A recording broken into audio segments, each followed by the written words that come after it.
Hello and welcome to another episode of Monday Markets. As always, we are brought to you by Woo. Links available in the description below if you want to try it out to support the show.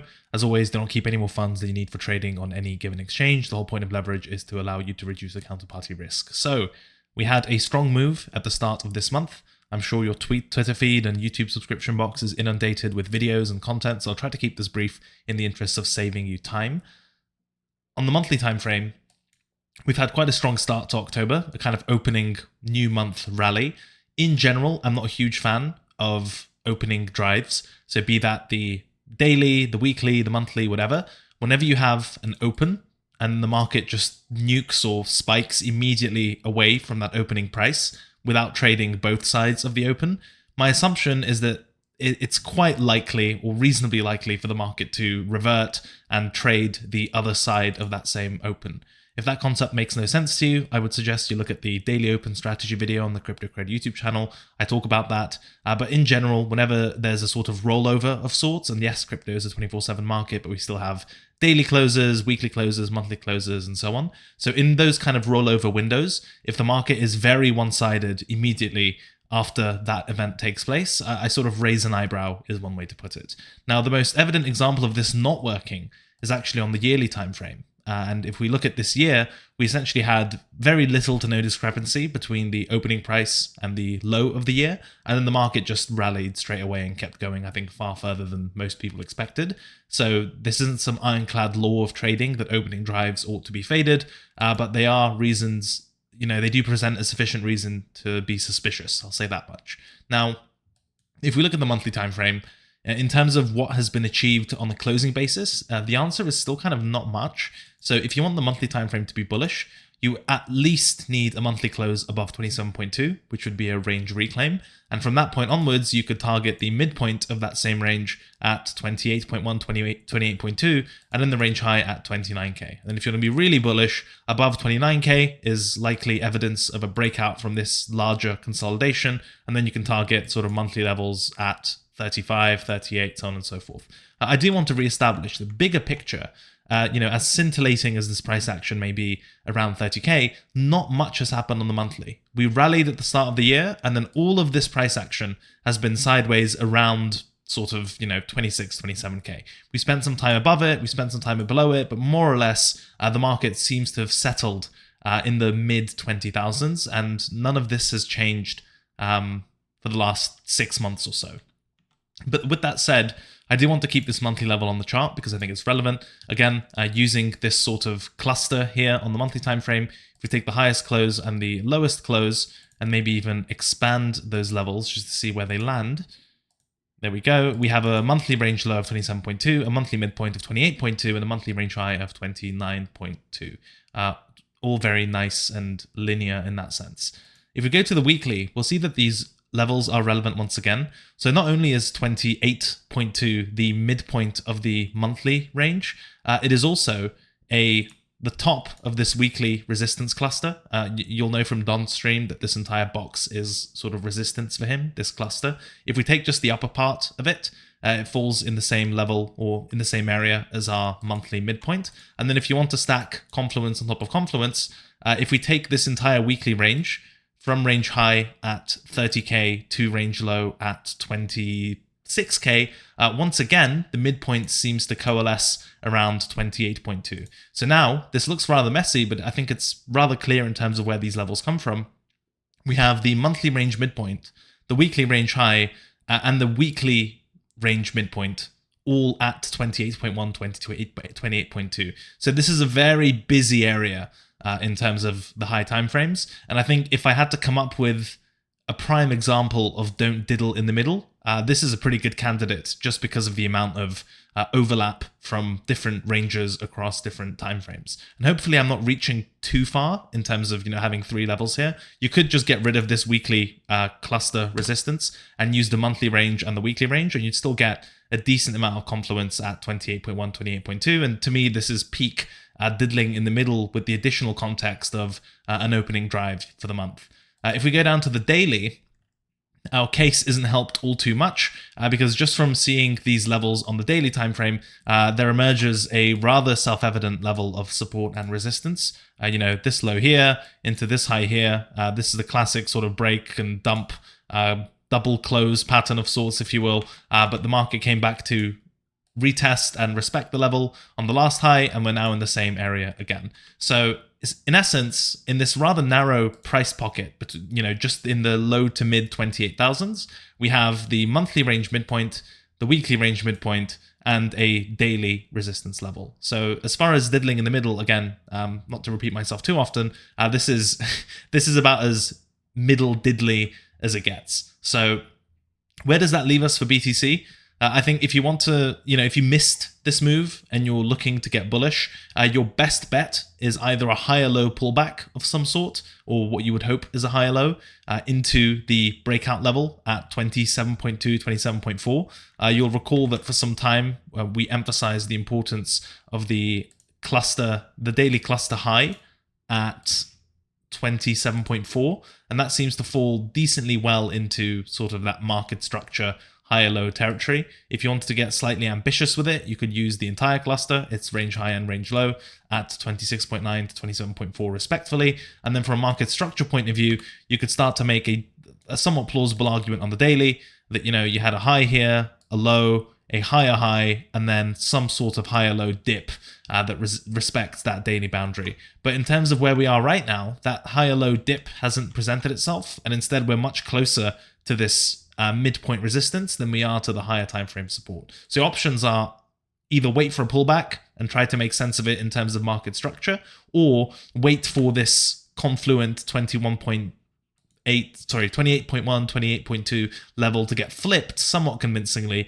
at least on the daily time frame, and then you have a clear target in the form of 29.2, 29.3 up to 30k, and basically dealing with this former trading range. But right now, this seems to be peak diddle in the middle. If you have low time frame edges there, I think that's awesome. I don't. That comes as no surprise. So I'd rather not do business here, or if I'm going to do business here, it'd probably be on the short side, not on the long side. The minimum requirement to change that would at least have to come up on the daily time frame. Even then, I don't say that with a lot of confidence because this is a weekly and monthly range midpoint, so this can certainly take its time as far as acting as resistance. But if the daily starts to flip, there might be something there. So that's BTC. Hopefully that wasn't too contrived. The summary version is that we are at the midpoint of the range now. Generally, the midpoint is not the best area to do business. And if you're going to do business, it's better to treat it as resistance until proven otherwise. And if it proves otherwise, it has to do so on the daily time frame at the very least. So that's BTC. The rest of the market is in a very interesting point. So we had a period of ETH outperformance and a sort of strong bounce in ETH BTC, and then all of that has been undone today. So the downtrend that Don and I have been talking about on Technical Roundup and Casual Fridays, etc., and just the weakness in ETH BTC has continued.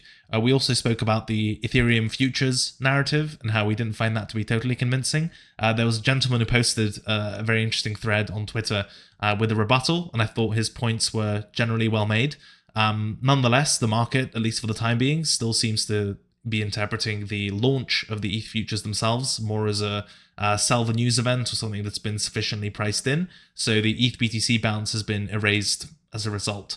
And if we look at ETH itself, it's down a lot more than BTC itself. So 4% on ETH and 0.5% on BTC.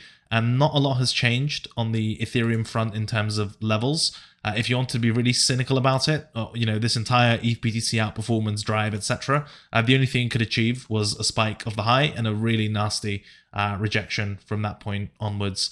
I think your best bet is to hope that this carves out some sort of higher low in the 1600 area, but absent that, it doesn't look particularly great. And in general, if you were looking for things to be, reasons to be bullish on higher timeframes, ETH BTC weakness makes it such that looking for ETH preferentially over, say, BTC or something else, it's very hard to make that case. So ETH BTC being weak, ETH USD responding this way to the highs or to resistance doesn't inspire a whole lot of confidence. In terms of trading ideas, I mean, we could always extend this to make more sense of it as a larger 1600 level, but this seems to be the range that we're dealing with between sort of 1750 and 1600. I just wouldn't be much of a fan of playing bounces on this on high time frames because of how the weekly chart looks and how BTC looks. So I think low time frame, you can certainly, this is quite a flush. You could get a bit of a mechanical bounce, but bigger picture, this doesn't inspire a ton of confidence. So looking at altcoins, the two that I've got are Link and Solana. They've been outliers as far as price and open interest and narrative and speculation in general. I think with the Link chart, there's like a conference going on at the moment, and a lot of this speculation was in the lead up to the conference. This thing has been in a range since forever, essentially August of 22, much over a year at this point, and I don't see a strong reason for the range to break until proven otherwise. You could probably distill this into two smaller ranges. One is the sort of extremity all the way from August at $8.7, and the other one is something a bit more local at $8. And just in, until there's a strong breakout in this thing, I'm going to assume that the range is going to be a resistance until proven otherwise, especially if there's a sort of news catalyst driving a lot of the flows. And I'm sure that, in this instance, they thought the range was over. The range is over. Okay, surely resistance has to break this time. And, this is why support is support until proven otherwise, resistance until proven otherwise, range is range until proven otherwise, and a trend is a trend until proven otherwise. Because until the proof is there, if you keep trading against it, on average, you may get it right once or twice and those will be good payoffs, but there's a reason that you try to align yourself with the market and not impose your view on it. So if this wants to give me sufficient proof that the range, this year-long range is going to break and it's not going to be a sell news event, then, I'm all ears if it wants to do that. But at the moment, the evidence isn't quite there yet. And on the daily time frame, this is definitely kind of an outsized move relative to the other pullback days we've had on this ascent. I think you have a local level of support in this pre-breakout block, 7.3, 7.4. I'm sure a lot of market participants will be looking for that to hold. So there could be a short-term bounce available from that area, maybe either as a lower high back into the range or just to sort of retest that overall level of resistance. But this isn't my type of trade to take at all. And you could certainly, from a lower time frame market structure point of view, the trend has been broken. This is sort of if we look at the trend in the most simple terms, just higher highs and higher lows here. And then this second half of price action certainly marks a shift and a departure from that behavior. And with the idea or with the premise that there's a whole conference narrative news flow going on, I don't want to be the conference seller's exit liquidity on that occasion. So not sure how much there is left to squeeze from Link on the upside, given the year-plus long range and the low time frame break in market structure. As far as Solana goes, another outlier on the strength side, I'm going to start with the monthly, which is a time frame that doesn't get much love for Solana, which is understandable. I think there's still a decently relevant cap here at $24 on the monthly. So that's proving to be a bit cumbersome. And if you just look on, if you eyeball the weekly and the daily, it's definitely sort of reaching a tricky area in terms of support resistance structures, because it's at the range high, I guess, in the simplest possible terms. If we take the top made in January of this year and this sort of prolonged range high and arbitrarily extend it however you wish, it's really starting to push into that area, which is much closer to resistance than it is to support. And given we're at the monthly extremity now, unless you've got a really clear breakout signal, the relative risk to reward of staying long into resistance doesn't really appear to be there. So that's my view there. I still think this is a great sort of chart to be trading on lower timeframes, as Don mentioned on Casual Friday. But I think this low to mid 20s area is sort of troublesome until proven otherwise. I'm not sure whether it's worth getting any more granular with it in terms of timeframes. If I had to point out where the next level of support is, you would hope that the shelf of this consolidation would do something if you're bullish, which is to say around sort of 22 or thereabouts. Anything else would risk giving back this entire outperformance candle and would start to look not so great. But given that this is the monthly view, I don't expect to be breakout trading this anytime soon, personally. So where does this leave us overall? Actually, the final point I want to mention is the S&P. And I know the tone of this Monday markets may seem overly bear-tarded. That is completely possible. And, as always, just take it with a pinch of salt. I'm no DonAlt, and I'm just sharing levels and views that make sense to me personally. They could be completely wrong. You'd be forgiven for even presuming that they're wrong. But as far as the S&P goes, this had no such monthly open drive. And instead, I would argue, actually, that the monthly close on the S&P was rather concerning because not only did it lose the more conservative support up at 4,300, which is the bottom of this pre-breakdown cluster. But even if we extended it the courtesy of offering 4,310 as the monthly range low, that seems to have been lost on a closing basis, although not amazingly, purely on a closing basis, that is now resistance, and it looks like the opening drive on the S&P retested that level as well. So if you're looking for macro strength or indices to carry through into October, I think it's difficult from a purely technical perspective to make that case given the monthly close and the weekly break-in market structure below 43.50. So I've got 43.10 to 43.50 as an important pivot in the S&P. And I guess if we want to really top off the macro LARPing, this is what the dollar looks like. So overall, where does that leave us? So we know that in legacy world, we're not going to find many allies for strength because the S&P high time frame close is weak and the dollar continues to look strong. As far as BTC itself, it had a really strong month open rally, but I tend to be suspicious of opening rallies in general because they are more mean reverting than other moves, and you should definitely keep an eye out for that. As far as levels for BTC and what informs that view, it's the fact that 28.1, 28.2 is the monthly and weekly range midpoint alongside daily resistance.